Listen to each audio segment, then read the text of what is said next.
There exists a type of creature in this world. They have been spotted by a few, but have not been confirmed to exist. We collectively refer to them as unidentified mysterious animals, UMA. Hello everyone! Welcome to the World in 10 Minutes series.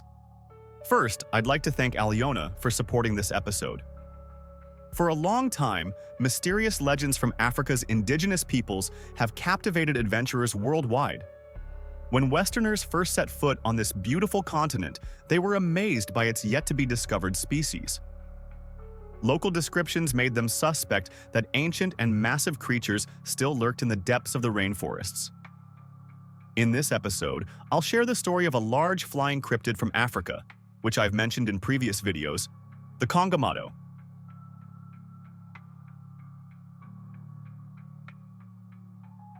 The Kongamato is a pterosaur-like cryptid reported in tropical and subtropical regions of Africa, including Zambia, Congo, and Angola. The name Kongamato comes from the Kayonde language, meaning the breaker of boats, or the thing that overturns boats. It is often described as a large, red, aggressive bird-like creature with a strong territorial instinct. The Kongamato is said to have leathery, bat-like wings, a long tail, and a mouth full of sharp teeth. It reportedly attacks humans and other large mammals. Eyewitness reports estimate its wingspan to range from 4 feet to 100 feet, a massive discrepancy likely caused by differences in local measurement systems or visual misjudgment due to distance. One of the earliest and most famous written accounts of the Kongamato comes from 1923 in the book Witchcraft in Africa, written by Frank H. Melland, an assistant colonial officer in East Africa. In the book, Melland noted that the Kayonde people did not have charms specifically for flood protection, but they did have a talisman known as the Muchiwa wa Kongamato, used to ward off dangers when crossing rivers. The meaning of Muchiwa was unclear, but it was believed to provide protection. Locals thought that certain shallow rivers and crossing points were dangerous because of the risk of encountering the Kongamato. To use the talisman, it was soaked in medicine and sprinkled with water to create a protective barrier against this creature. The Kayonde people described the Kongamato as resembling a flying lizard rather than a bird. It had bat-like leathery wings, a wingspan of 4 to 7 feet, a red body with no feathers, and a mouth full of sharp teeth. Intrigued, Melland showed locals 2 paleontology books with illustrations of ancient animals. Unanimously, they pointed to a picture of a pterosaur, identifying it as the Kongamato. Among these witnesses was a chief named Kanyinga, who claimed that the creature often appeared in the Bangwulu swamps. Interestingly, while the Kongamato was said to possess traits like invulnerability to weapons and immortality, it was distinct from supernatural beings like the Mulombe or Mulombwa, a mythical human-headed, snake-bodied spirit created through witchcraft. Melland recounted a recent Kongamato sighting from 1911. 2 couples were reportedly killed near the Mutanda River basin. However, Melland remained skeptical of this story, as no one witnessed the incident, and it coincided with severe natural disasters in the area. After Melland returned home, he received additional reports about the Kongamato, including, it could slow down or stop boats while underwater, suggesting it might have amphibious traits. When attacking humans, it would only eat certain body parts, such as small toes, fingers, ears, and noses. Such bizarre descriptions fueled further interest in the creature. In 1925, during the visit of Prince Edward of Wales to South Africa, a peculiar incident was recorded by George Woodprice, a journalist for the Daily Mail who accompanied the trip. A man in a swamp in southern Rhodesia was reportedly attacked by a giant bird with a long beak. When the man returned, he had a severe wound on his chest. Later, an official questioned the man about the bird's appearance and showed him a picture of a pterosaur. The moment the man saw the image, he screamed in terror and fled the official's house. Although this story has been mentioned in various archives and cryptozoology blogs, I couldn't locate the original report. However, you can refer to 2 possible sources. With Prince Across South Africa, written by Woodprice in 1926. His memoir, Special Correspondent, published in 1957. Unfortunately, I couldn't determine where the story was specifically recorded. On April 2, 1957, the Rhodesia Sentinel published a report about a sighting in January 1956. Around 6 p.m. one evening, an engineer named Brown was at Fort Rosebery, now Mansa, on the western shore of Lake Bangweulu in Zambia. He claimed to see two large creatures flying slowly overhead. These creatures resembled giant birds, but with long tails and narrow heads. He estimated their wingspans to be around 3 to 3.5 feet. One of the creatures opened its mouth, revealing rows of sharp teeth. A year later, in the same location, a hospital in Fort Rosebery treated a man with severe chest injuries. The man claimed he had been attacked by a giant bird in the Bangweulu swamp. When asked to draw the creature, he sketched a figure resembling a pterosaur. These two incidents have been referenced in many cryptozoology writings, though due to Africa's historical issues and my limited access, I could not find the Rhodesia Sentinel reports before 1953 or after 1978. Earlier records contain similar accounts.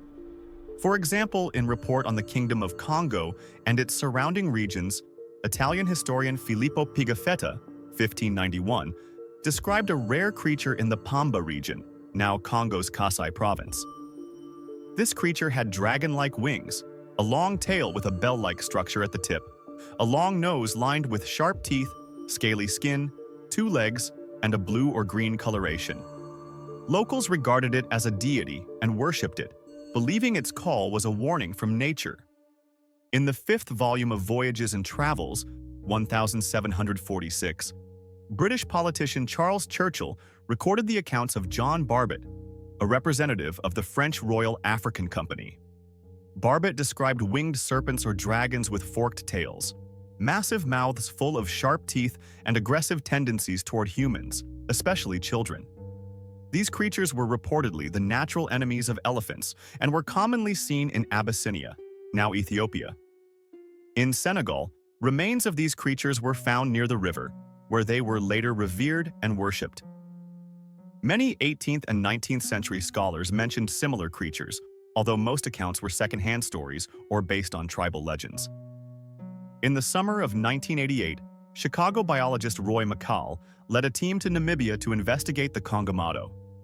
However, he did not find any evidence of the creature during the expedition. After McCall's departure, a team member named James Koch reported seeing a giant bird. It was black with white markings, spotted from a distance of about 1,000 feet. Later that year, a boy in Sudan claimed to see a pterosaur-like creature perched on the roof of his uncle's house one night.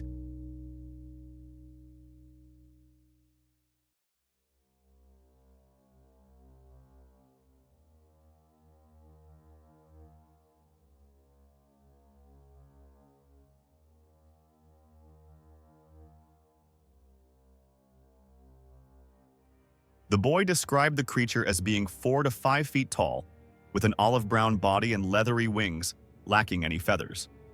Its long tail resembled that of a lion, and a bone-like projection extended from the back of its head. He saw the creature spread its wings and fly to another rooftop. Since it passed directly overhead, he could confirm it had a head crest and a long tail. This account was originally shared with cryptozoologist Jonathan Whitcomb. Although the original report is no longer available online, it is preserved on the modern Pterosaur website he founded. Even in the 21st century, reports of similar sightings persist. For example, in the 2008 episode of Destination Truth, the program interviewed several recent witnesses.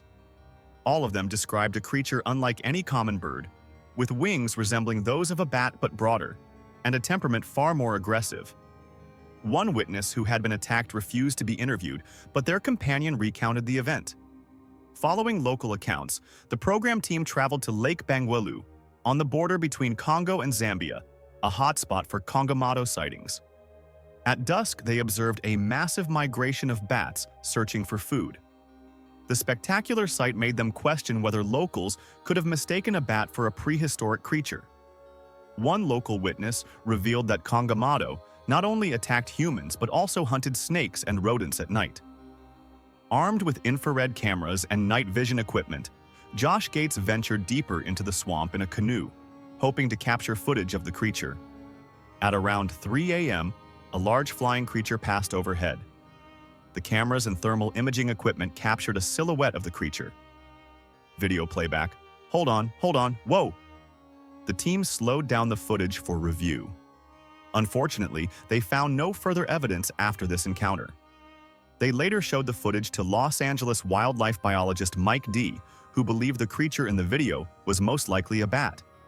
However, he also acknowledged that creatures like Kongamato might have been real at some point, or perhaps were rooted in the strong cultural beliefs of the locals. Many similar sightings have been reported, particularly from the mid-20th century to the present day.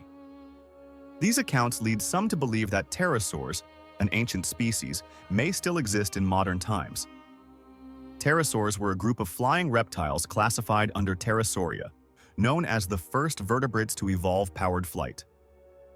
Fossil evidence shows that pterosaurs thrived throughout the Mesozoic era, and their remains have been discovered across Africa and the Arabian Plate.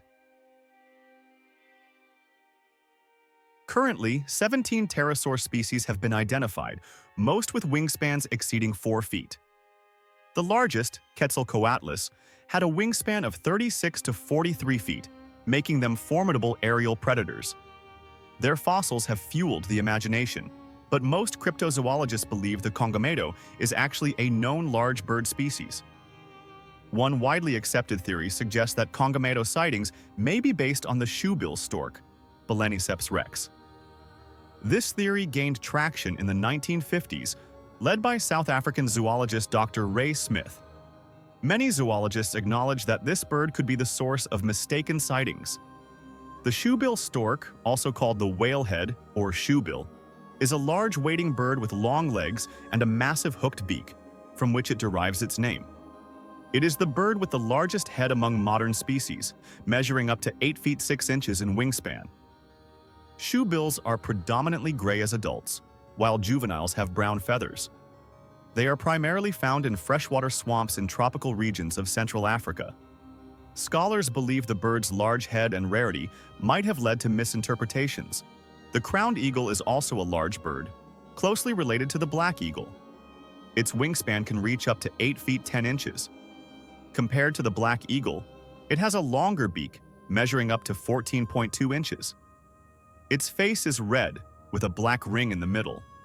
The overall feather color is a mix of black and white, and the color contrast becomes more striking during flight. These features are very similar to the giant bird witnessed by the Michael expedition. This bird has a wider distribution, found in central, west, and southern Africa. Among the two bird species discussed, one is diurnal while the other is more active at night.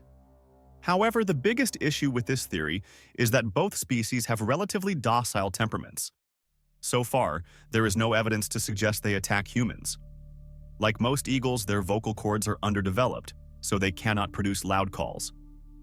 They also lack sharp teeth and have no record of overturning boats or attacking people. American cryptozoologist Dale Drinnen believes that the supposed flying ability of the creature may not be literal. Instead, he suggests we should focus more on its attribute of attacking boats. Combined with the amphibious traits described in France writings, it is more likely to be a large freshwater creature. For instance, the African lungfish is large enough to hit and overturn canoes, with a disc-like body about 6 to 8 feet wide and a long tail, which closely matches the description of the Kongamato. Personally, I think this explanation is somewhat one-sided. Most eyewitness accounts describe a creature resembling a pterosaur. A large aggressive bird seems more convincing than a fish. Additionally, since the Kongamato is often described as having leathery wings, some cryptozoologists believe these sightings may be misinterpretations of large bats. As for the fruit bat theory, I won't go into further detail here. If you're interested, you can check out my 14th video. From my perspective, the existence of a living pterosaur like the Kongamato is possible, but it might not be as bizarre as the legends suggest. The most reasonable explanation would be an undiscovered or known large bird. Like all flying creature sightings, it's difficult to estimate the actual distance and size when looking at the sky. Traits like overturning boats and having sharp teeth may stem from human exaggeration, folklore, and imagination, often warnings passed down to highlight potential dangers. Professor Dale Drinnen also proposed a vulture theory, as some descriptions mention that the Kongamato feeds on carrion. In recent years, there have been reports of vultures attacking humans, usually when protecting their offspring or feeling threatened. Thus, if we abandon the image of the Kongamato as a dinosaur, its existence becomes much more plausible. Another intriguing possibility is that such ancient creatures may still exist today. The extinction of pterosaurs remains an unresolved mystery in paleontology. After the mass extinction of dinosaurs, mammals and birds survived and evolved into dominant species of the Cenozoic era. However, it's unclear why pterosaurs, also flying creatures, went extinct along with dinosaurs. Current theories suggest that as pterosaur body sizes increased toward the end of the Cretaceous period, some reaching a wingspan of 16.5 feet, they required larger food sources. The asteroid impact could have caused food shortages and habitat loss, leading to their extinction. However, in the 21st century, we've also discovered smaller pterosaurs from the Cretaceous period, such as the Hornby Island pterosaur in Canada, with a wingspan of less than 5 feet. Could some juvenile or small groups have survived in special environments, adapted to the new ecosystem, and continued to exist? I'll leave the rest of the speculations to you, the viewers. As always, the unknown is far greater than the known, and that's the charm of cryptozoology. That's it for this episode. Thanks for watching.